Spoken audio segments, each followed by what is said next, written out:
Hello and welcome to all of you. कैसे हो सब लोग? तो चलिए आज की क्लास में हम मेंसुरेशन के कुछ क्वेश्चंस करते हैं। ओके। हाँ, हालांकि ये थोड़ा सा कम दिख रहा होगा, क्लियर नहीं दिख रहा होगा। डोंट वरी, मैं क्वेश्चंस हैं वो आपको एक्सप्लेन कर दूंगा, अच्छे से समझ आ जाएगा। ओके। सो यहाँ पर हम सबसे पहले सोल्व करते हैं क्वेश्चन नंबर 1।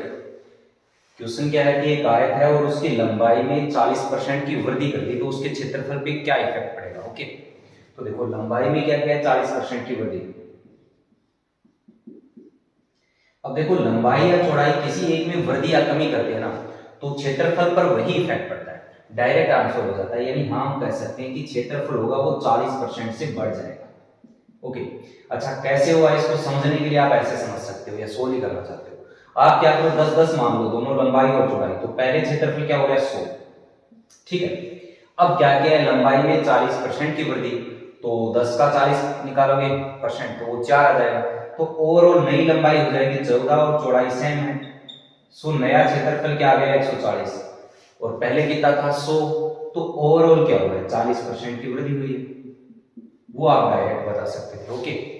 सो इस प्रकार से question number 1। Next question number 2।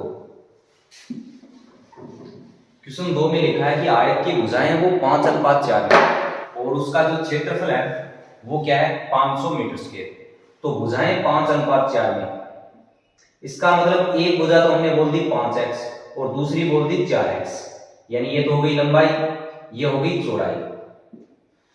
क्षेत्रफल क्या होता है, लंबाई गुना चौड़ाई। यानी 5x गुना 4x बराबर कितना, 500। ठीक है भाई, ये कैंसिल हो गया, 100 आया। 4 से भी कैंसिल हो गया, ये हो गया 25। सो यहां से x स्क्वायर की वैल्यू कितनी आ गई, 25। इट मींस x कितना आएगा, 5। रूट ले लिया, x 5 आ गया। यहां से अब आप लंबाई निकाल लो। लंबाई कितनी आई, 5 चौके सॉरी 5 5 25 और चौड़ाई 20। आयत का क्षेत्रफल क्या, परिमाप क्या होता है, 2 गुना लंबाई प्लस चौड़ाई। यानी 25 और 20 45। सो परिमाप क्या आ गया, परिमाप बराबर 90 मीटर। ओके।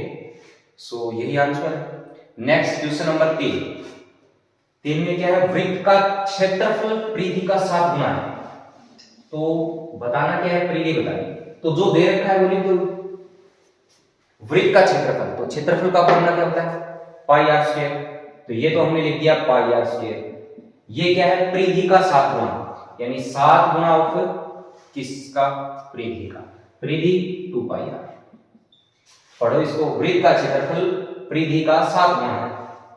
सिंपल, पाई से पाई कैंसिल, आर से आर कैंसिल, और यहां से हमारे पास रेडियस आ गई कितनी, 14। ओके।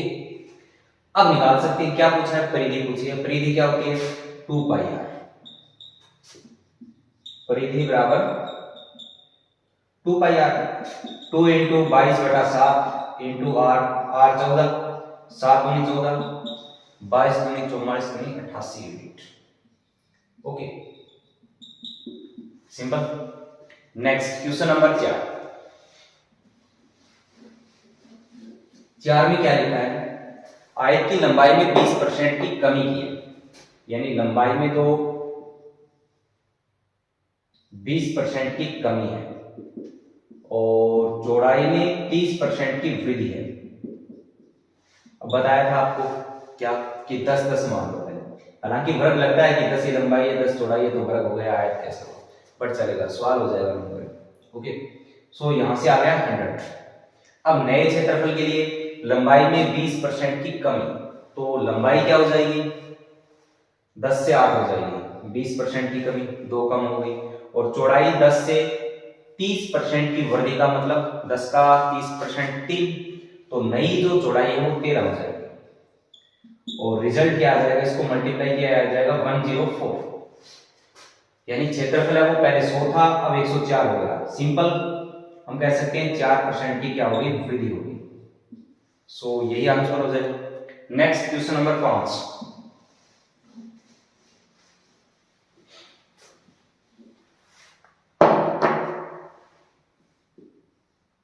5 नंबर में क्या लिखा है, एक वृत्त का क्षेत्रफल दूसरे वृत्त का 100 गुना है।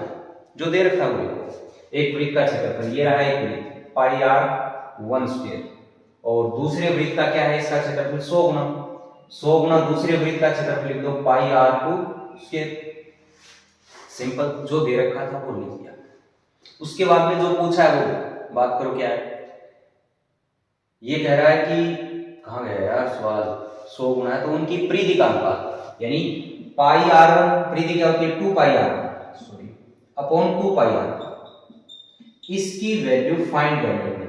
तो पहले तो मेथड से बताता हूं, बाद में डायरेक्ट ट्रिक बता दूंगा क्या है। सो यहां से देखिए पाई से पाई कैंसिल, और r1 अपॉन r2 ये इधर आ गया, इसका स्क्वायर बराबर आ गया 100। यहां तक कोई दिक्कत नहीं।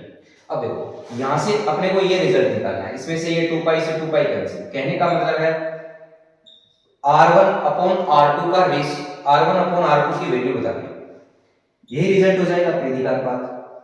सो यहां से हम निकाल सकते हैं r1 अपॉन r2 का हमारे पास स्क्वायर है, तो रूट ले लो, r1 अपॉन r2, रूट लिया तो 100 का रूट क्या हो जाएगा 10, सो इसकी वैल्यू क्या आ गई 10, तो रिजल्ट क्या आ गया 10:1। ओके, अब करना क्या है आपको, देखो यहां पर क्षेत्रफल में आता है r का स्क्वायर और परिधि में आता है r, ये बात समझ आती है। वृत्त का क्षेत्रफल तो होता है पाई r स्क्वायर और परिधि होती है 2 पाई r। तो अनुपात की अगर बात करें, अगर आपको क्षेत्रफल का अनुपात दे रखा है, क्षेत्रफल का अनुपात दे रखा है और परिधि का पूछा है, तो क्षेत्रफल यानी r स्क्वायर की बात दे रखी है, r पूछा है तो रूट लेना है। जैसे यहां पर क्षेत्रफल का अनुपात दे रखा था, हमने रूट ले लिया, यानी 100 का डायरेक्ट रूट लो 10, आंसर क्या हो जाएगा 10:1। अगर आपको परिधियों का अनुपात दे रखा है यानी 2 पाई r, इस बार r स्क्वायर यानी क्षेत्रफल का अनुपात चाहिए तो स्क्वायर की बात करनी है, तो उस केस में आपको क्या कर लेना है, स्क्वायर कर देना है। ओके सिंपल, अदरवाइज मेथड तो अवेलेबल है। Next question number 6।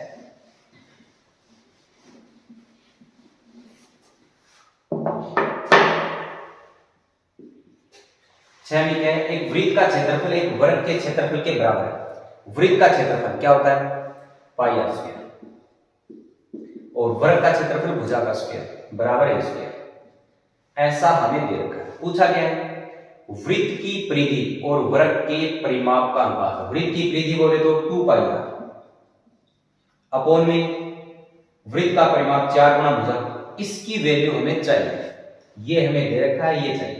यहां से ये कैंसिल 2, तो हम कह सकते हैं पाई r अपॉन में 2a चाहिए, ये निकालना है। तो देखो यहां से आप ऐसे सोचो कि यहां r बटा a चाहिए अपने को, दिख रहा है, तो ये कैसे आ सकता है, मैं इस a को इधर ले आऊं और पाई को इधर भेज दूं, सो यहां से आ जाएगा r square upon a square. ये आइडिया यहां से चुराया हमने, r अपॉन a लाने का। ओके, सो ये आ गया 1 अपॉन पाई। अब रूट ले लो ताकि r अपॉन a बन जाए, सो ये रूट लिया तो ये क्या आ गया r अपॉन a, ये 1 अपॉन रूट पाई बन गया। ओके, अब इसको उठा के यहां से यहां रख दो r अपॉन a की वैल्यू, सो ये बन गया पाई बाई 2, इसको सोल्व कर रहे हैं इनटू r बटा a को क्या लिख देंगे 1 अपॉन रूट पाई। ओके, सो यहां पर क्या है, ये कैंसिल हो जाएगा, पाई को आप क्या लिख सकते हो root pi into root pi, ये कैंसिल, तो ऊपर बच गया रूट पाई और नीचे 2, तो रिजल्ट क्या आ गया रूट पाई अनुपात 2। सो ये अपना आंसर हो गया। Okay, next question number 7।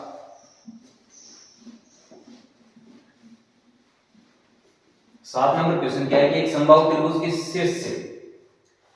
शीर्ष के सामने की भुजा पर डाली गई माध्यिका की लंबाई 6 सेमी है, तो समबाहु त्रिभुज का परिमाप। देखो क्या सवाल, समबाहु त्रिभुज है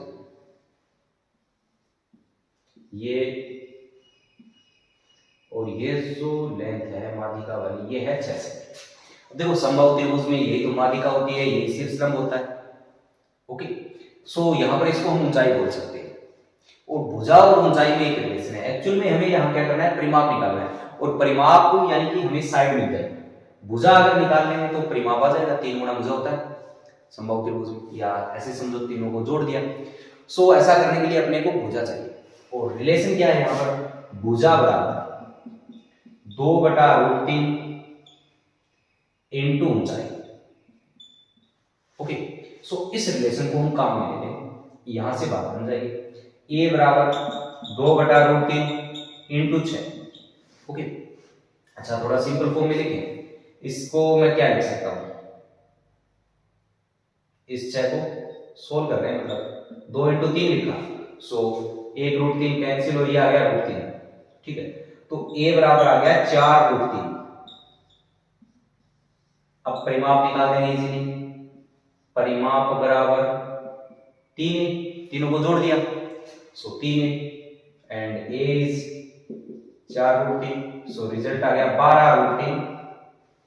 जो भी है यूनिट आ जाएगा, यहां पर सेमी है तो सेमी लिख लेंगे, यही आंसर है। ओके, तो आई होप कि आपको क्वेश्चन समझ आए। वैसे हम एक साथ ज़्यादा क्वेश्चन नहीं कर सकते, एक्चुअली थोड़ा सा स्क्रीन वगैरह का इश्यू है, तो इतने ही क्वेश्चन लिख पाते हैं। आपको समझ आया है तो प्लीज़ लाइक कीजिएगा, वीडियो को शेयर कीजिएगा, एंड अगर आप चैनल पे पहली बार आए हो तो प्लीज़ सब्सक्राइब कीजिएगा। ओके।